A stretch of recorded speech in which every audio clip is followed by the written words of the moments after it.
أول واجب على العبيد معرفة الرحمن بالتوحيد إذ هو من كل الأوامر أعظم. قال مالك رحمه الله تعالى: السنة سفينة نوح من ركبها نجا ومن تخلف عنها غرق. ويقولون شاء الله, Allah a voulu, Allah al-Musta'an.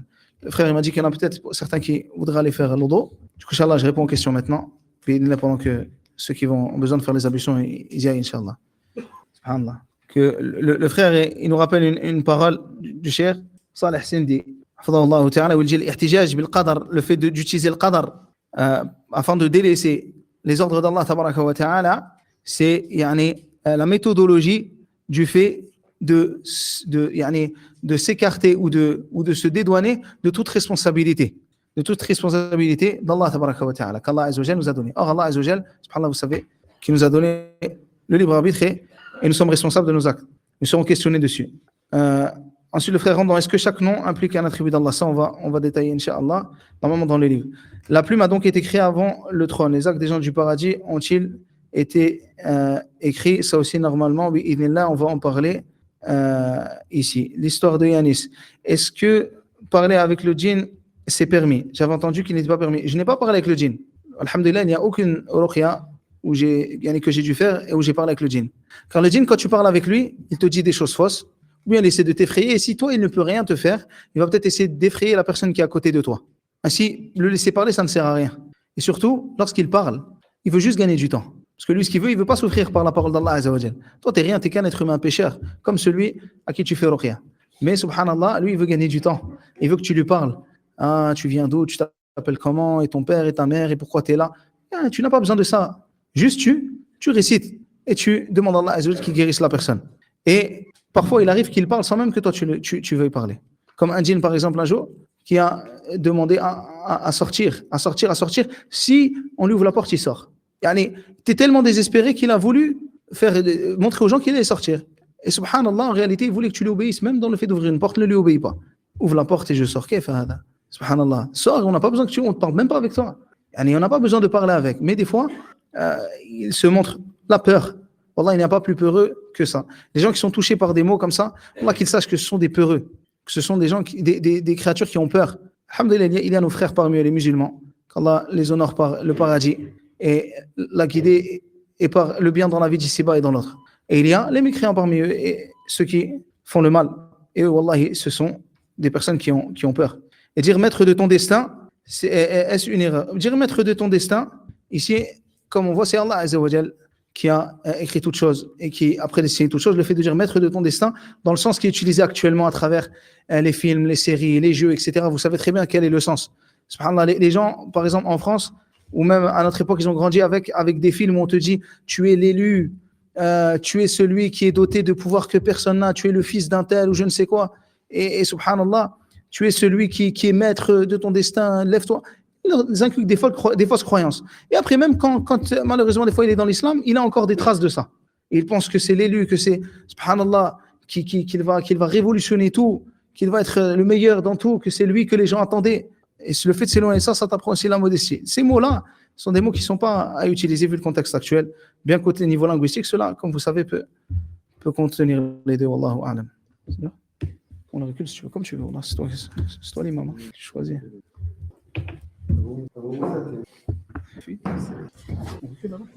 On va vous priver du premier rang, mais désolé.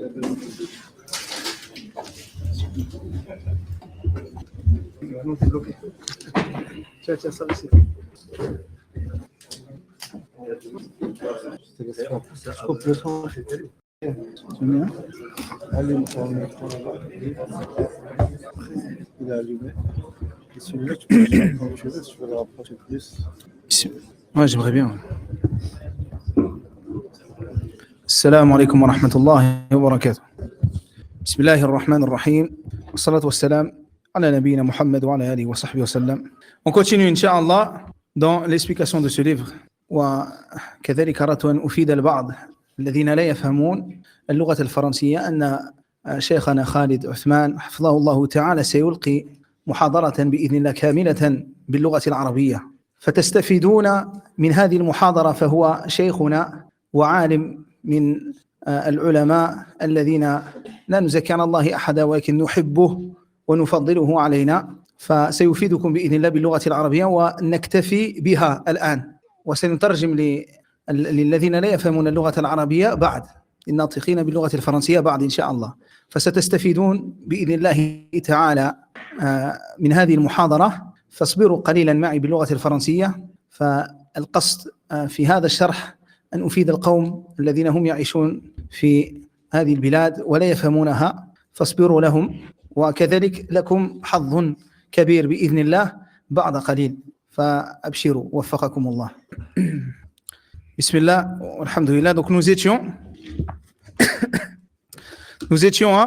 ainsi ils ont donné de faux exemples, et de ce fait ils se sont égarés et ont égaré les autres. En réalité, celui qui s'égare et égare les autres subit les conséquences de ses mauvaises œuvres, ainsi que celles de ceux qu'il a égarés. Nous demandons la protection d'Allah contre toute condition misérable et toute fin malheureuse.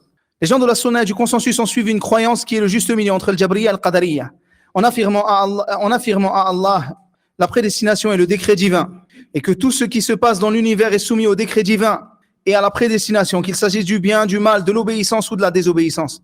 De même pour toute chose qui se produit. Ainsi, l'attribution du bien et du mal, qu'il soit béni et exalté, est en fait une attribution de création, d'existence et de prédétermination. C'est-à-dire que c'est Allah qui a prédestiné cela. Donc on n'attribue pas le mal à Allah, car tout ce qu'Allah fait, qu'il soit glorifié, est le bien absolu, dénué de tout mal, conformément à la parole du prophète sallallahu alayhi wa sallam dans la vocation rapportée, wa sharru laysa ilayk, et le mal ne t'appartient point. Cela, il nous dit le cheikh ici, c'est-à-dire qu'il n'est pas permis d'attribuer le mal à Allah azza wa jal. Autrement dit, il ne leur donne pas le mal. Ça, c'est ce que je vous disais tout à l'heure. Allah azza wa jal n'a pas ordonné à la personne de faire du mal. Subhanallah, je me souviens d'un homme qui avait fait quelque chose de très grave à quelqu'un, qui en plus, subhanallah, était de sa famille. Et il lui a dit, Qadar Allah, si je t'ai fait ça, c'est parce que c'était pas le Qadar. Khalas, patiente maintenant. Allez, subhanallah, tu utilises le Qadar pour faire le mal. Et tu dis que le mal provient d'Allah, alors que ici, c'est toi qui as voulu faire ce mal et qui l'a fait. Mais Allah azza wa jal a prédestiné ce mal, na'am. Il a permis qu'il soit fait, na'am. Mais il n'a pas aimé cela. C'est pour cela que la personne qui l'a subi et qui s'en est remis à Allah azza wa jal sera récompensée. Et la personne qui a commis ce mal sera châtiée. Ainsi, il est important de ne pas commettre ce mal et de ne pas utiliser el-qadar afin de faire le mal. Il dit autrement dit, il ne leur donne pas le mal. Par contre, c'est Allah qui le crée, comme il a créé celui qui le commet. Ce mal est donc attribué à celui qui le commet parmi les responsables vis-à-vis de la législation, car il sera rétribué par le châtiment dans ce monde et dans l'autre, par rapport au mal qu'il a fait. Aussi, l'attribution du bien et du mal aux serviteurs est une attribution d'action et d'acquisition. Fil amal wal kasb. Les serviteurs choisissent par leur propre volonté d'accomplir des bonnes ou les mauvaises actions. Cependant, la volonté des serviteurs est subordonnée à la volonté d'Allah azza wa jal. Et le verset que je vous ai dit tout à l'heure, وَمَا تَشَاءُونَ إِلَّا أَن يَشَاءَ اللَّهُ رَبُّ الْعَالَمِينَ. Mais vous ne pouvez vouloir que si Allah veut, lui le Seigneur de l'univers. Le serviteur a donc une volonté et un choix subordonnés à la volonté d'Allah tabaraka wa ta'ala. وَلَا يَظْلِمُ رَبُّكَ أَحَدًا. Et ton Seigneur ne fait de tort à personne. Allah azza wa jal a fait descendre les livres célestes, envoyé les messagers, établi la raison, créé les cœurs et les membres, et a ordonné et interdit. Par conséquent, tout homme responsable vis-à-vis de la législation est capable de respecter les ordres, d'éviter les interdits, de délaisser les ordres et de commettre les interdits, de faire ce qui a été ordonné ou de délaisser les interdits de façon générale. Ainsi, Abdallah, quoi qu'il se passe, fais ce qu'Allah azza wa jal t'a ordonné. Fais ce qu'Allah tabaraka wa ta'ala t'ordonne. Et ne te comporte pas comme ces gens qui ont dit nous sommes comme une feuille que nous devons laisser au vent. Ceux qui nous touchent là-bas, nous n'avons aucun acte. Au contraire, i'mal, œuvre en bien et fais le bien. Il dit, celui qui fait de bonnes œuvres, c'est grâce à Allah et à sa miséricorde. Et n'oublie pas cela. Que quoi qu'il se passe, c'est Allah tabaraka wa ta'ala qui t'a facilité ces bonnes œuvres, qui t'a facilité le bien. Subhanallah, combien de gens sont égarés alors qu'Allah azza wa jal t'a accordé la guidée. Il se peut, subhanallah, que la personne, subhanallah, soit dans sa famille la seule personne guidée. Et combien de gens connaissent cela? Mais Allah, il savait ou sait ce qu'il y a dans ton cœur. Et il te guide peut-être dans sa famille où tu n'as jamais entendu la parole d'Allah, la parole du messager d'Allah sallallahu alayhi wa sallam, walakin rafa'ak, il t'a élevé. Allah savait les actes que tu faisais. Il a vu que tu étais du nombre des bienfaisants, il t'a guidé. Et subhanallah, c'est une grâce d'Allah tabaraka wa ta'ala. Ainsi, celui qu'Allah tabaraka wa ta'ala a guidé, fabi fadlihi wa rahmatihi, c'est par sa grâce et sa miséricorde. Wa man adallah, et celui qui l'a égaré, fahadha bi'adlihi wa hikmatihi, alors c'est par sa justice et sa sagesse. Ainsi, ne te pose pas la question pourquoi un tel est guidé, un autre est égaré. Allah yaf'alu ma yasha, Allah fait ce qu'il veut. Wa ya'lamu ma fi as-sudur, il sait ce qu'il y a dans les cœurs. Et toi, tu ne sais pas.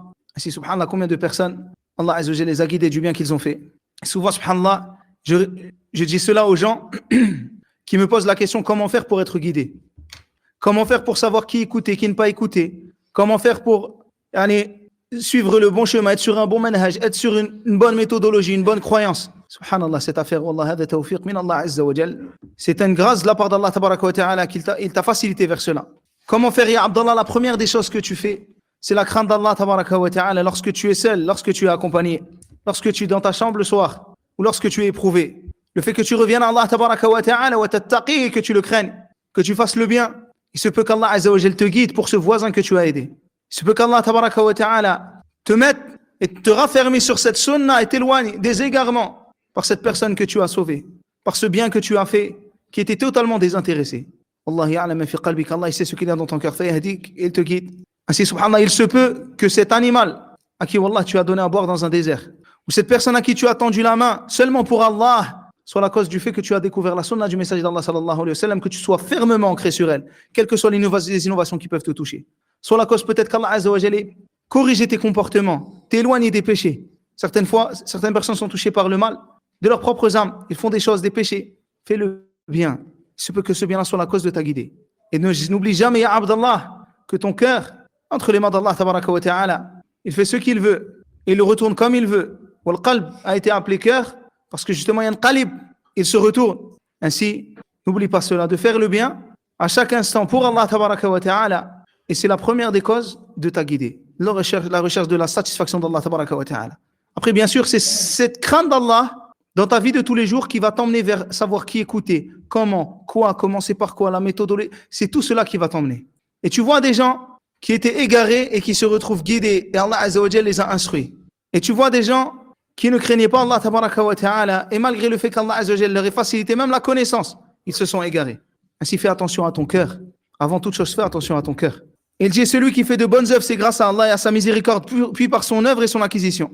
Par contre, celui qui fait le mal, c'est d'après la justice d'Allah et sa sagesse. Et aussi par son action et acquisition.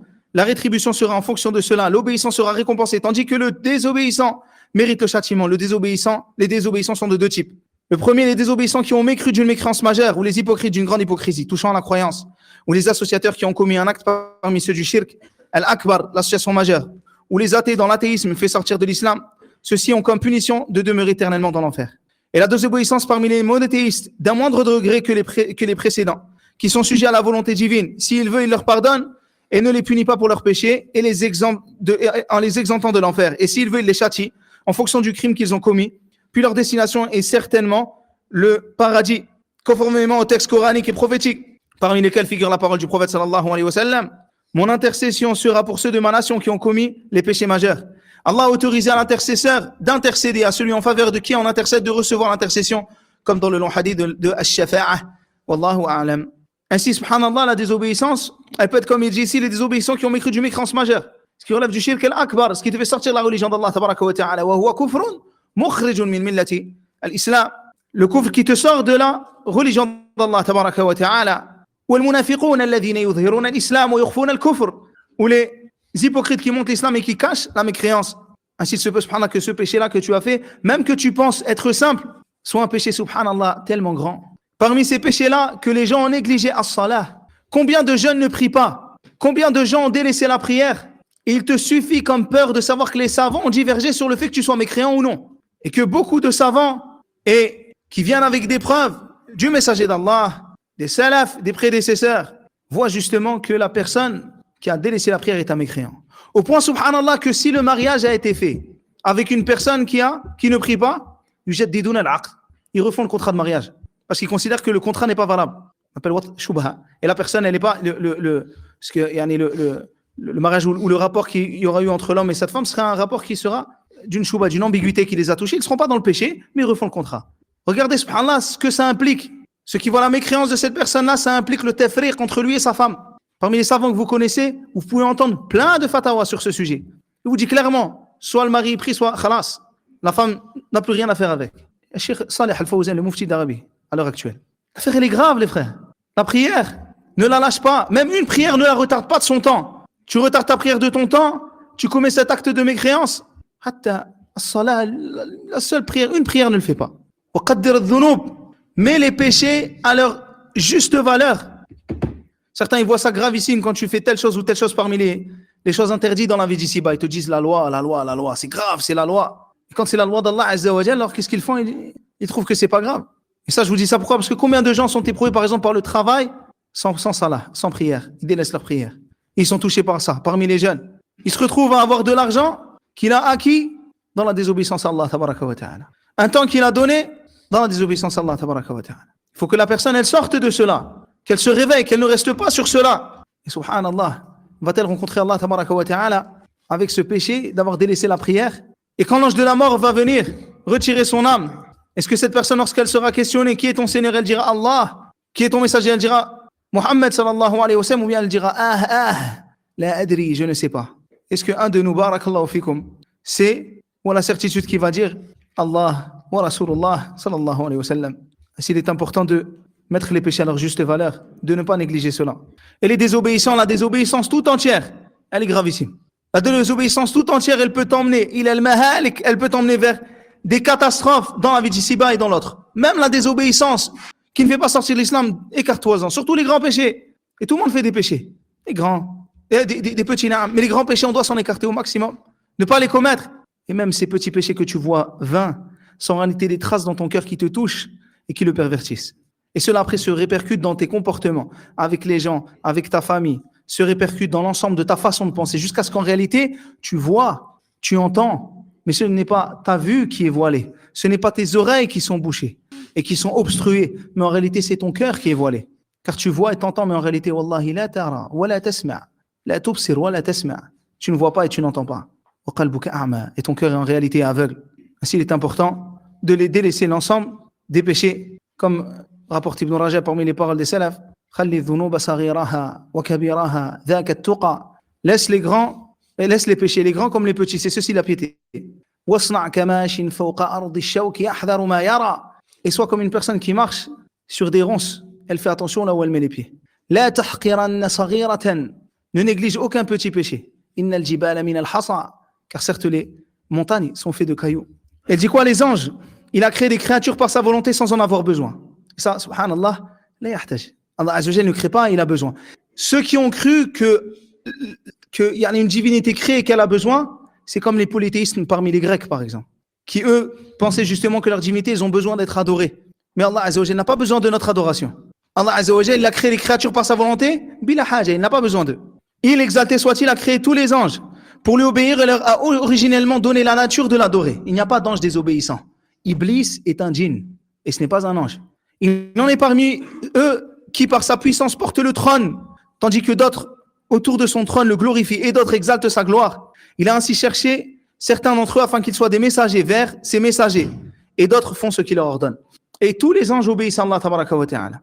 Et subhanallah, Ibn Qayyim, en parlant justement des anges et des animaux, il dit subhanallah, lorsque la personne obéit à Allah tabaraka wa ta'ala, elle devient meilleure que les anges. Pourquoi? Parce que contrairement aux anges, l'être humain il a quoi? Le libre arbitre. Tandis que quand elle désobéit à Allah Azza wa Jalla, elle devient pire que les bêtes. Et elle suit les passions comme les bêtes. Faim, peur, froid, chaud, actes reproductifs, dormir, manger. Elle suit entièrement ses passions comme si elle n'avait aucun aql. Il dit le cheikh ici, la parole de l'auteur, il a créé les créatures par sa puissance, sans avoir besoin d'eux, et la preuve qu'Allah se passe de tout l'univers. Il n'a créé la création et tout ce qu'elle contient que dans un but et une sagesse parfaite. Comme il l'a dit, je n'ai créé les djinns et les hommes que pour qu'ils m'adorent. Allah Azza wa Jalla ne t'a pas créé pour que tu passes des heures sur TikTok en train de scroller. Allah Azza wa Jalla ne t'a pas créé pour que tu sois en train de te poser dans les cafés à regarder les gens qui passent et à médire sur les gens. Allah Azza wa Jalla il t'a pas créé pour que tu dises le travail c'est une ibad, le travail c'est une adoration alors qu'en réalité tu pries même pas. Allah tabaraka wa ta'ala ne t'a pas créé pour que tu suives tes passions et que tu ne lui obéisses pas. Il t'a créé les aboudoun afin de quoi? Que tu adores. Je n'ai créé les djinns et les hommes que pour qu'ils m'adorent. Cette question c'est la réponse à la question des philosophes, pourquoi sommes-nous là? Et les gens, subhanallah, deviennent tellement fous à cause de cela que certains se tuent. Certains se tuent parce qu'ils ne comprennent pas pourquoi ils sont là. Le but, l'existence, etc. Mais nous le savons, alhamdulillah. Et parmi ces grandes créatures, on trouve ces nobles anges, comme cela est indiqué dans le hadith. Et la grandeur de ces créatures te montre la grandeur du Créateur. Notre Seigneur qui a créé les anges. Regardez la création d'Allah, tabaraka wa ta'ala. Les anges sont créés à partir de lumière. Les djinns à partir d'un feu. bien alimenté et sans fumer. Et Adam a été créé comme il vous a été décrit, c'est-à-dire de poussière. Les anges font partie des mondes. Ils sont les créatures d'Allah qu'il a créées et a astreintes à son obéissance. Et n'ont donc aucune faculté de lui désobéir. Autrement dit, il ne désobéit jamais à Allah. Comme il dit, puissant et majestueux, les alloués dans sa parole, La ya'asuna Allah ma amarahum wa yaf'aluna ma yu'marun. Ils ne désobéissent jamais à Allah en ce qu'il leur commande et font strictement ce qu'on leur ordonne. Et si, wallah, tu te rappelles de la grandeur d'Allah, tabaraka wa ta'ala, tu vois la petitesse des excuses qui sont devant toi. Quand tu désobéis à Allah Azza wa Jal pour une chose futile, que tu n'emporteras pas avec toi dans la tombe, que tu n'emporteras même pas avec toi l'année prochaine, comment peux-tu lui désobéir? Tu désobéis à Allah Azza wa Jal pour une chose aussi éphémère, tandis qu'Allah Azza wa Jal, c'est lui qui t'a promis toutes ces largesses que tu retrouves dans la vie d'ici-bas au paradis. Lorsque tu te rends compte de ça, wallahi, comment tu peux lui désobéir? Il dit وَقَوْلُهُ يُسَبِّحُونَ اللَّيْلَ وَالنَّهَارَ لَا يَفْتُرُونَ. Ils exaltent sa gloire اللَّيْلَ وَالنَّهَارَ, de nuit comme de jour, et ne s'interrompt point. Et le prophète sallallahu alayhi wa sallam a dit, et certes le ciel craque, et il est en droit de craquer, de se fendre. Il n'y a pas dans le ciel un espace de 4 doigts qui ne soit pas occupé par un ange, avec le front posé en prosternation devant Allah Azza wa Jal. Ils sont très nombreux et nul ne connaît leur nombre en dehors de leur créateur. Comme Allah Azza wa Jal exalté soit-il a dit, وَمَا يَعْلَمُ جُنُودَ رَبِّكَ إِلَّا هُوَ. Nul ne connaît les armées de ton Seigneur à part lui. La croyance en les anges est un des 6 piliers de la foi. Et celui qui les renie à leur considérer mécréants. Allah leur a assigné divers tâches et rôles. Il en est parmi eux qui portent le trône. Allah Azza wa Jal dit à leur sujet, وَيَحْمِلُ عَرْشَ رَبِّكَ فَوْقَهُمْ يَوْمَئِذٍ ثَمَانِيَةٌ. Tandis que 8 ce jour-là porteront au-dessus d'eux le trône de ton Seigneur. Allah, qu'il soit béni et exalté, a dit, les a pourvus de son assistance et de sa puissance. Et de ce fait, يَحْمِلُونَ الْعَرْشَ. Ils portent le trône. Il en est parmi eux qui célèbrent les louanges d'Allah autour du trône. Allah Azza wa Jal les a mentionnés en disant, الذين يحملون العرش ومن حوله يسبحون بحمد ربهم ويؤمنون به ويستغفرون للذين آمنوا ربنا وسعت كل شيء رحمة وعلما. Ceux les anges qui portent le trône et ceux qui l'entourent célèbrent la louange de leur Seigneur. Ceux les anges qui portent le trône et ceux qui l'entourent célèbrent les louanges de leur Seigneur. Crois en lui et implore le pardon pour ceux qui croient. Seigneur, tu étends toutes choses de ta miséricorde et de ta science. Il en est parmi eux qui sont chargés de tâches que le Seigneur, le miséricordieux, le Créateur, nos missions a mentionné dans le noble Coran. Ainsi que le prophète sallallahu alayhi wa sallam fi sunnah, le plus noble d'entre eux, le désuppositeur de la révélation, Jibril. C'est lui qui descend avec la révélation sur les messagers et les prophètes sur terre. À ce propos, Allah Azza wa Jalla dit, نزل به الروح الأمين على قلبك لتكون من المنذرين بلسان عربي مبين. Et l'esprit fidèle est descendu avec cela sur ton cœur pour que tu sois du nombre des avertisseurs en une langue arabe très claire.